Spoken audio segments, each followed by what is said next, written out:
abidoga ngo ibintu birazimvye genda mu vyironderere none je ndigera ndababwira ko ibiraya bizimvye ndigera ndababwira ko ibiharage bizimvye kandi ndabifise ndigera ndababwira ko ibigori bizimvye kandi ndabifise cenja muri stock wanje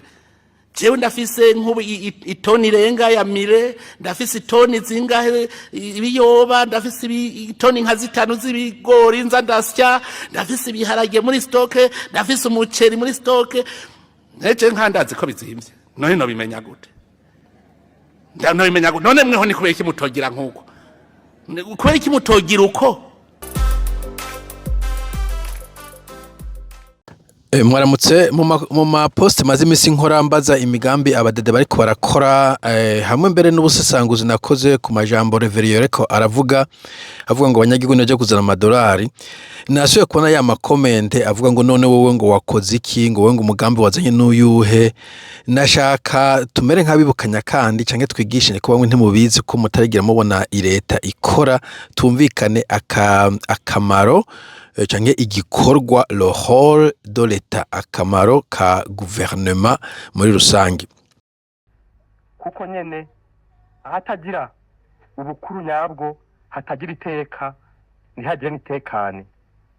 ahatagira ubukuru nyabwo ntihaboneka amajambere guverinoma mu bihugu bikora irafise ibintu vyayo ishinzwe arico kintu bayitorera arico kintu bayishiraho arico tuma yabayeho sino abantu bohitamo kwibera hata guverinoma kuko harabaye igihe à l'époque ama epoque ya kera abantu bakiri kumbure mu makeve atari guverinoma ibikoko nta guverinoma bifise guverinoma yashaka kugira ngo ibi bintu bikwirikira bishobore kuba bitunganijwe neza icambere gushiraho amahoro n'umutekano ico novuga law and order security order ivyo ni nakazi ka leta nico bituma leta yonyene ifise igisirikare niyo yonyene ifise polisi nishobora kugira abasirikare biwawe nishobora kugira abapolisi biwawe niyo ifise ama prison niyo ifise justice donc hamwe ibintu biri mu minwe ya leta niyo igomba kubikora no kuvuga gukingira imbeho z'u Burundi urumva nk'akaroro ntiwoshobora kubwira abanyagihugu ngo kubera kimwe ngo mugende kuri Kanyaro muzibire mutegere ugomba kuba ufise appareil za leta hanyuma nkuko navuze nyene igipolisi amategeko mu butungane kwanka ko haba violence mu gihugu crime ibintu nk'ivyo ako nakazi ka leta gukinga ko haba ibintu vy'akajagari ica kabiri kigomba gusa nico umvi cyane navuze ko nk'umutekano icakabe nuvuga ko the rule of law l'état de droit ko haba abantu bagatunganirizwa atakuba nko mwishamba cyo kituma abantu bavuga ngo loi de la jungle ni canke the law of the jungle aho akaruta kandi kakamera aho no muri jungle ahantu hari gouvernement ivyo bintu nivyo ihagarika igashiraho ubucamanza butunganiriza bose igasho polisi bitango ni nyamirame kugira ngo bamire amabi sentare zikaba zigenga zidahengamiye kuri canke kuri uriya hakaba protection y'amakontra abantu bumvikanye ati yengurishije iyi nzu nanye ndagurishije umunyakamenya ko yagurishije atazosubira kuyinyagwa na property right donc droit de propriété ko ikintu wakiguze ari ci wawe atamuntu ashobora kuza kugikwaka ngo nuko ari leta canke undi muntu akurusha inguvu hakaba ico bita due process no kuvuga umuntu bijya byo gufata ngo nakayagize kubuka cyabate mu gasho canke mu rusizi or wese ivyo ntabwo ari due process Inovyo bintu mu Congereza hariho ikintu bita ngo everybody is innocent until proven guilty no kuvuga buri muntu wese présomption d'innocence mugandi ko bita mu Gifaransa umuntu mukimwagira icaha ico gihe ari innocent kugeza umunsi sentare yamukubise intahe mu gahanga hanyuma kandi hagaca haba imbibe hagaca haba novuga limite aho umuntu atanumwe arenza na president mu bihugu bizima hari ahantu adashika hagenda shika ko ati sigaho cira birarura amategeko constitution ivyo bintu ntibikurekuriye ivyo nico leta ishinzwe gukora ikitakoze cyakwa nko muri jungle ishamba niyo terme nkunze gukoresha kuko ibintu bitabihari ica gatatu novuga guha abanyagihugu ibintu vy'ibanze mu congereza tuvyita public goods, les biens publics. Les biens publics kumbure bamwe ntimubizi ariko ni nk'ivyo amabarabara, ibiraro, ivyo bintu ni vya leta. Sinzi baba pastori baba promotsi nugeze kumva ariko aravuga ngo barabara si leta. Ibarabara ni leta izubaka, ibiraro n'amareta ayubaka kuko niyo agaba nayo masivyo ukwamo canke ashobora afite ububasha kukuya ku muntu ikamushumbusha ibiraro ibiki ako n'akazi ka leta. Ishobora gukoresha aba privé c'est bien, ishobora gucontracta abantu mugabo ni igikorwa ca leta. Hakaba public health, la santé publique, donc amagara y'abantu ako n'akazi ka leta. Bien sûr ntikibuza ko hashobora kuba ama hôpital privé, ama hôpitaux ari privé, ntikibuza ko leta mu bihugu bimwe ishobora ku nkino nk'akarorero aba docteur ni privé baba bafise ama clinique ari privé, ariko leta umuntu atishoboye ikafasha umuganga akaja gucarija akaja gufakitura leta cyangwa umugwayi akishura makeyi hamwe bite ngo subsidized sinzi ko mufite mu gisarasa subside nibiki izo kirancamwo, ariko haba hariho subsidy. Umuntu akenye, umuntu agwaye, umuntu ashaje akavuga kuri make ayasigaye leta ikayariha. Public health system donc igomba kuba ariyo yubaka ibitaro publique, amaklinike publique, ibintu nk'ivyo ako n'akazi ka leta. Akazi ka leta ni basic education, indero, inyigisho, amashure. Ntushobora kubwira abantu ngo none we wubatse amashuri angahe, tuvuze leta yasendede ntiko yigisha abantu ngo we wigishe bangahe, tuvuze tuti kubera ko abanyeshuri basohoka kaminuza batazi igifaransa kandi mwiga mu gifaransa, none wowe igifaransa wazanye kingana gute? Nabaye leta ryari? No, iyo n'akazi ka leta. Hanyuma infrastructure, amazi. Vyukuri amazi encore une fois leta irashoboye gucontracta abantu b'abakozi b'amazi. Mu Burundi neza ko yagiye nka leta nyene, leta niyo itanga amatara, amazi, ibintu novuga infrastructure do base mu bw'amazi, na cyane ivyo bigomba kuba biri mu bintu ya leta. Hakaba guproteja environnement, ibidukikije, ako n'akazi ka leta. Nubwo abanyagihugu participa mugabo akazi ni ka leta gucoordinatinga ayo activity ya protection. Hariho emergency response, kwiruka iyo habaye ikiza, iyo miririsha, iyo amasokasha pluto, ivyo n'akazi ka leta kubikinga, kandi n'akazi ka leta ku intervena bakazimya umuriro aho bibaye. ngo ni nk'ubu ngo nta kigenda ngo nta madolari ariho, ubivuze ko ndi mugwiza atunga sawa nuze hano uwo mugwiza atunga wibiki ndadandaza iki ibi imyaka ingahe 25 winjije angahe na rimwe niguni y'abatwara muri Amerika ngo rongera n'umusenyi za kurongera hajya mu ngonga ngo pakira imisenyi nguzane ngaha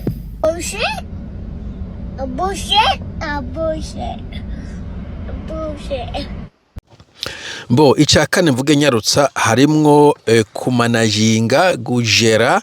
ekonomi no gushiraho stabilite. Okay, iyo ivyo bintu bivuga ngo genda muzana ubutare, genda muzane amadolari, genda muzane igitoro, ivyo n'akazi ka leta. Asanga umuntu afise imiduga 6 mu nzu ariko agwana aho igitoro ngo wuzuye imiduga, warabica akora ngo aterere azana ifaranga ryo hanze aterera igihugu ugasanga ntari hari. Ibifise Reserve Bank, ibifise ya banke BRB mu Burundi, ibifise Ministère des Finances, ibifise Treasury. Abo bantu nibo bashinzwe babarize economics, barize macroeconomics. Abo bantu nibo bashinzwe gustabiliza economy, gustabiliza currency, iyo ayo amadevise, amafaranga, kuregura amabanke na banking system nibo bayigira. Bo infrastructure zituma economy ikora, harimo n'amabanke, amategeko ya competition, niba amabanki atashobora gucazinga menshi canke telecom runaka itashobora gucazinga menshi rungisha yandi canke badashobora kumvikana kugira bazimba abantu, ayo nama competition law, amategeko jena competition goba gushiraho. Hanyuma hari crise, yaba nka recession, yaba desastre, ni leta igomba kuyimanaginga. Nk'ubu dufate igitoro kiko kirabura ku isi kubera rya ntambara iri muri za Iran, no kuvuga amareta ni yashinzwe kuraba uko abigenza kugira ngo abanyagihugu niba bistake mu mazu. mazu ntabwo ucuvuga ngo genda muvome igitorongo none genda namwe mukinywe ngo genda mudugude no leta nigomba gushiraho strategie kenshi na kenshi bafise nk'akarorero nk'igitoro ca reserve gate tugiye kugisohora hanyuma canke turafise ahantu dushobora gukomisiona refinery canke tugiye guhindura tugiye kumvikana na Iran izo protege ubwato bwa dantureka leta nigomba kurondera inyishu y'ivyo bibazo mu gihe vyayinaniye ico gihe leta iba yananiwe iravyemeza ati bino vyananiye. Ica gatanu kubahiriza uburenganzira no kwishira no kwizana abanyagihugu bahabwa mu bihugu vyose ne ukuyemo kumbure North Korea bahabwa na constitution bahabwa n'amategeko no kuvuga abantu amareta y'ubu ikintu hasabwa ni freedom of speech kubahiriza ko umuntu ashobora kuvuga akidegemvya umuntu ashobora kusenga aho yifuza umuntu ashobora kutora ata muntu amagaze hejuru umuntu abantu b'inkewa bagakingirwa hanyuma abakozi amategeko y'abakozi akabakingira nkabijya bintu numva ngo mu gikoni umukozi mu gikoni mufata ko mwishakiye bijya mu bisanzwe leta iba yabafeirinze cyazira ko ari umuntu afatwa nabi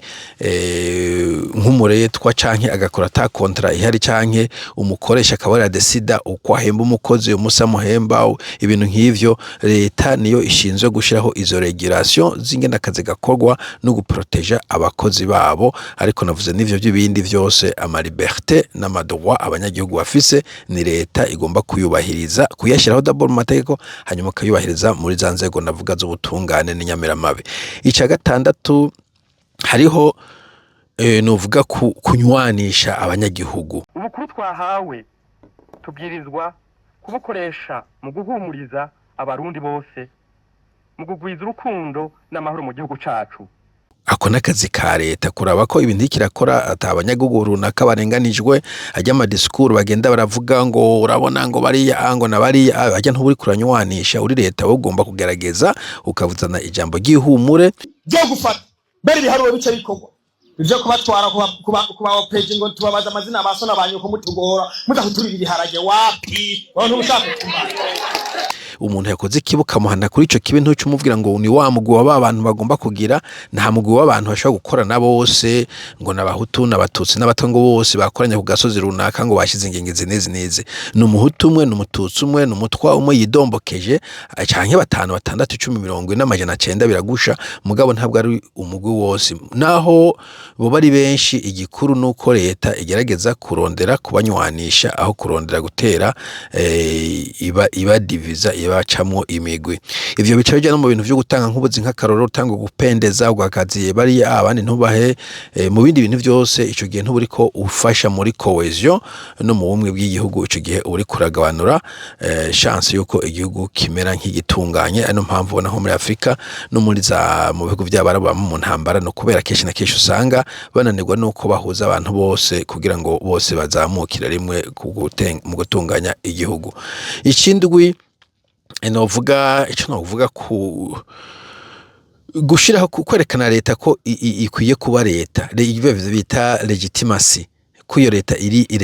legitimite ikerekana ko legitimite no kuvuga hakaba amatora atunganijwe neza umva amatora utatunganije neza iyo leta nta bantu bayemera kuba uri president ngo amatora wayivye amatora ya wari wivye no kuvuga ntibakwemera muri make yegura urabafyonda ko rufite umuheto mugabo ntibakuba bakwemera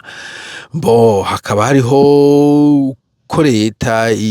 iperforminga abantu bakabona ko ari akarusho kariko karaboneka mu gihe uje gutwara hanyuma abantu bagakena ico gihe bana uko wowe ntabwo uri umutegetsi banakora umuntu w'umushahara utazi yo kurakora yani je tuma kwanza nakubwiye ko kera uko numvise ntabyo nabonye sinari ukuntu wari came ko mwamesha no kwihubuki ari uko hateye inzige canke inzara canke ikintu atateye wenyene mugavuga ati igihugu kimeze uko uyu numwaka kuri jewe bidonge igihugu gitera gisubira inyuma biratakaza legitimite ivyo nje ku mastade ngo umukozi waratango ntashobora guhembwa n'umushutungwa n'umujara mezame no kuraba ivyo bintu muri ko manavuga no kuvuga iyo leta ko atari fiable ko atari mu employer ari fiable umuntu wese noja gukora kuvuga ngo nkorere ngo uzinduke mu gatondo utaye ku mugoroba ngo mugabo amafaranga kwa ntazo gutunga wose noja no kumukorera noja kumukorera nkande kandi nkabamenyesha nkuko nababwiye mu yindi video ko mu bindi bihugu n'umuntu adakora atigeza ayisohora kuguru bashaka kumuha udufaranga tumutunze none wewe umuntu yagukoreye ntumuhembe ukavuga ngo ni leta iri legitime You see? Donc ivyo bikabaho. Ikindi kigira legitimacy ni constitutional order constitutionnelle. Mu gihe bavuze ati bo abantu batwara gukuza inzego bazogomba kudeklara ibintu byabyo biri mu bwizo shingiro, hanyuma agaca avuga ati ntabyo zodeklara, ico gihe bacana ko uri umusharlatano no utemeza amategeko, abandi bo ugomba bayemeze gukora imemba kubivuga mu kirundi ngo mwera uva ibukuruga kwira hose. Iyo we wanse gukurikiza itegeko rimwe gusa, abanyagihugu nabo ariko bakura bavuga ati bon none ko nta numwe iyo constitution bayikurikiza, igihe ndayikurikiza nkande, aya mategeko ndakurikiza nkande, niki kanganyoni niko bavuga ngo ni bikanganyoni, bigatuma nabo abandi batayakurikiza. Donc nico nashaka kuvuga yuko leta muri ivyo bikorwa ari byo ishinzwe gukora, ntihazogira undi muntu azosura kuvuga iyo dukitize leta, kirazira ko umuntu avuze leta uvuga ngo none we wakoze iki, ko uri kwege ugeranya ibintu bibi bitangana. Urugeranya leta ifise inshingano zayo, mwatoye leta babemera ibintu, leta batanga amakori, mutanga amakori babaka amakori, leta ifise igipolisi udakoze ikintu cyo kucamfosa, ko je no gomba gukora ikintu nkamagara nyagihugu ngo mukimfashe bakankano bafashisha inguvu zihe. Leta ifise amaprizo, ifise ubutungane, leta ifise amafaranga ikura mu butare no mu bindi bintu activité économique ziri mu gihugu n'iziri hanze nayo basaba n'ibiki. Ibi bifise inshingano zo gutunganya ivyo bintu, nta muntu asanzwe ugomba kubisaba. Umuntu nawe citoyen arafise responsabilité zibo kumbura nzogenda video kuri izo yo yazikoze, ico gihe bayita ngo ni contrat social, social contract. Ni teori nayo nyene novuga ko yabayeho kuva kera nko mu bazungu. Social contract